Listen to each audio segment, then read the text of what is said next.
Hello viewers, welcome to Learning Space YouTube channel.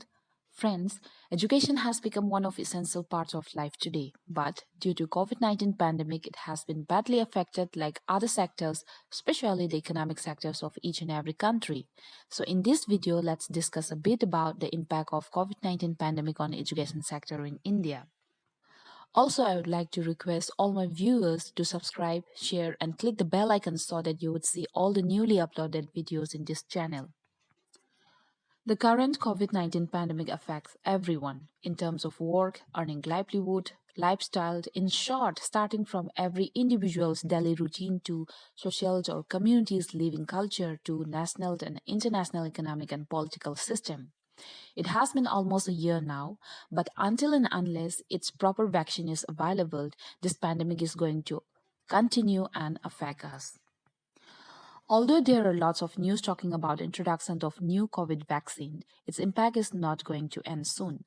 Its recovery period is yet to be started and going to take some more years. According to a UN source, this pandemic could push more than 34 million people into extreme poverty across the globe due to this crisis. Another huge sector which is again severely affected is the education sectors in most of the countries, although there are few like Australia, Sweden, Greenland where schools were not shut down. All educational institutes, including schools, colleges, universities, and other educational institutes, were closed due to nationwide lockdown. Many children and students could not access their normal education system for almost a year. Although there are some parents as well as school trying to fill the gap through various modes like online classes, e-learning, distributing study materials, etc., there are many others who could not access or afford those ways of learning. Therefore, there is a huge gap on further division or gaps in education sectors. So some of the issues we can discuss here are the overall impact on education in India, the issues of fees, new stress among students, ultimate impact on health, uncertainties in academic routines, and problems among teachers. In one report of UNESCO, there were nationwide closure of educational institutes in more than 114 countries. Due to it, more than 1 billion students were affected. Also in India, there were reports saying that more than 32 crore Indian students were away from schools due to total lockdown in the country, and such situation further widened learning gaps among students, especially between poor and rich as well as between rural and urban. Let's see how it's happened. Just after the lockdown due to this pandemic, many schools and colleges stopped teaching entirely, whereas some others try to continue teaching through online classes. So online classes have become a great and immediate solution for various educational institutes, but in a short run. It could not be an exclusive solution for future because of its disadvantages, which we are going to discuss in the following parts of this video.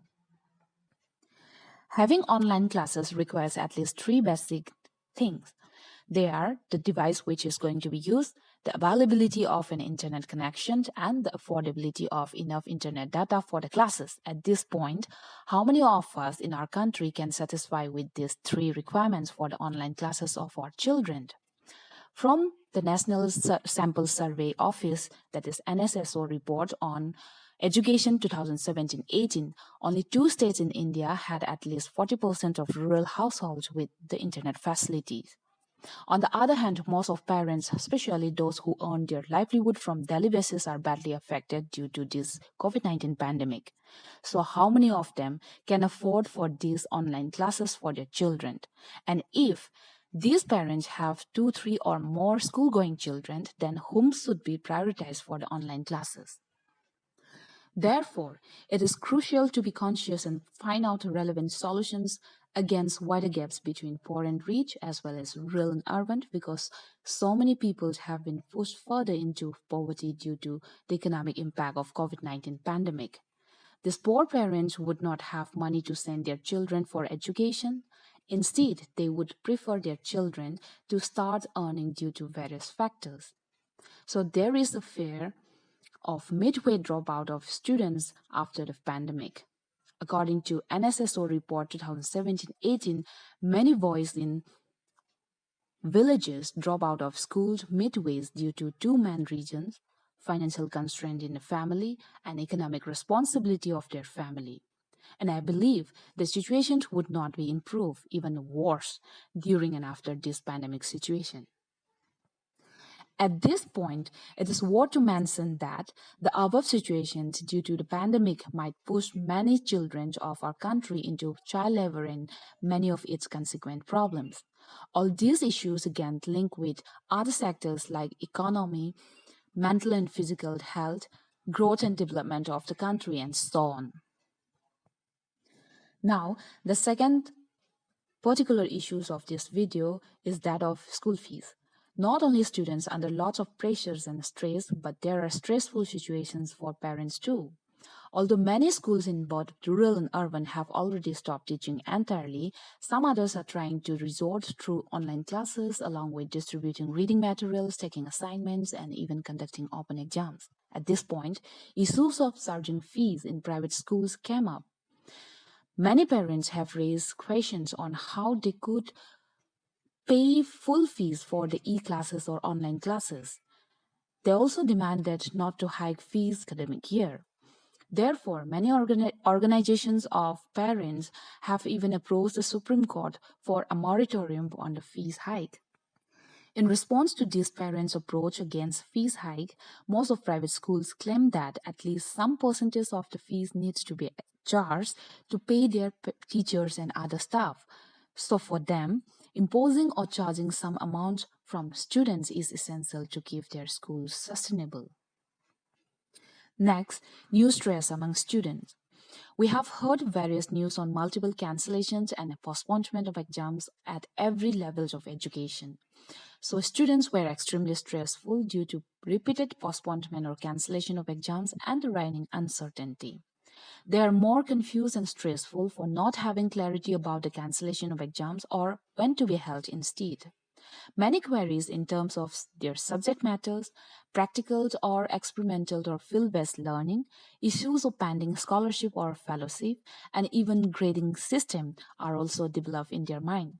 Like others, these students have already faced enough anxiety and pressures due to social and economic uncertainty and lifestyle changes due to this COVID-19 pandemic. Prolonged exposure to the screen and continuous online classes for 5-6 days in a week is not an ideal or healthy condition among students. It is extremely stressful and increases anxiety and depression among students. In extreme cases, students end up with mental illness and even committed suicide. For instance, the suicide case of a student from Legiswaram College under Delhi University who got a seat on merit and resided at the college hostel.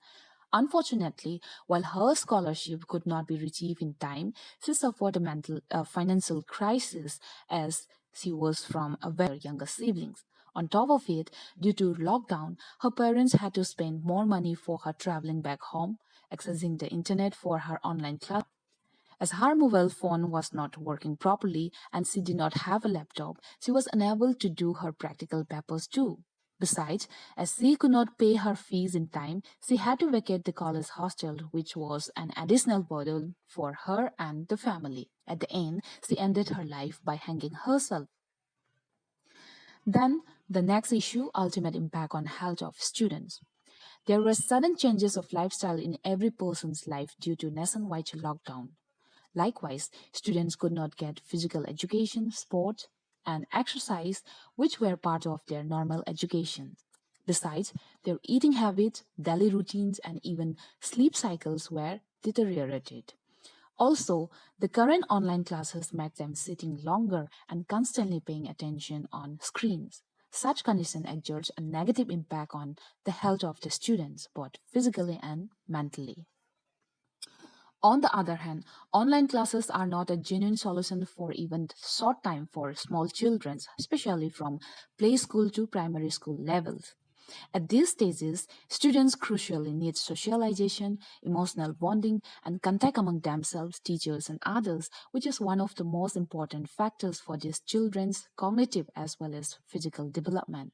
Due to this reason, some states and union territories like Delhi, Assam, and Maharashtra were trying to reopen their educational institutes with some precautions like maintaining physical distancing, attending the school rotation wise, etc.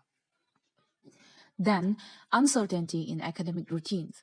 We all heard lots of news of cancellation and postponement of various examinations at every levels, including various competitive exams.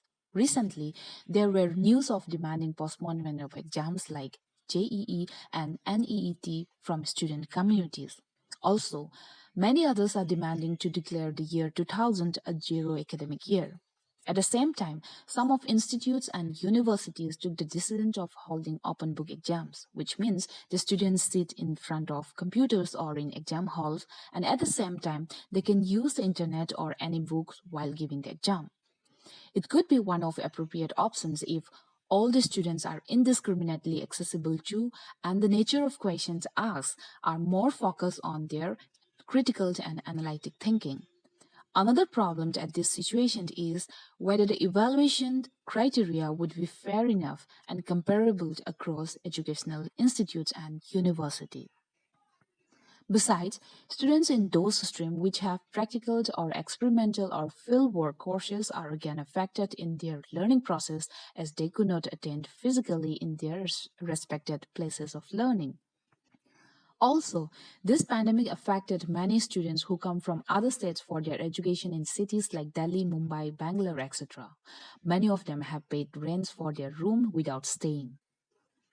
On top of these unfortunate situations among students, this pandemic severely affects teachers and other staff, especially those who work in private schools or colleges. There were reports of losing jobs or not getting salaries or even cutting down of their salary. For these private employees, it has become a common phenomenon of finding difficulty in maintaining their household requirements and even enforcing them to search for another source of earning due to this pandemic. From the discussion, we could come to the point that a very comprehensive and appropriate long-term plan needs to be formulated in our country as this pandemic have brought many unexpected situations in everyone's life. And it is the right time to raise this issue as soon as possible so that the government and other related stakeholders start looking for the best solution of how to deal with or cope with these issues in our education sector. I hope you like my video. Please be free to write in the comment boxes. Thank you for watching.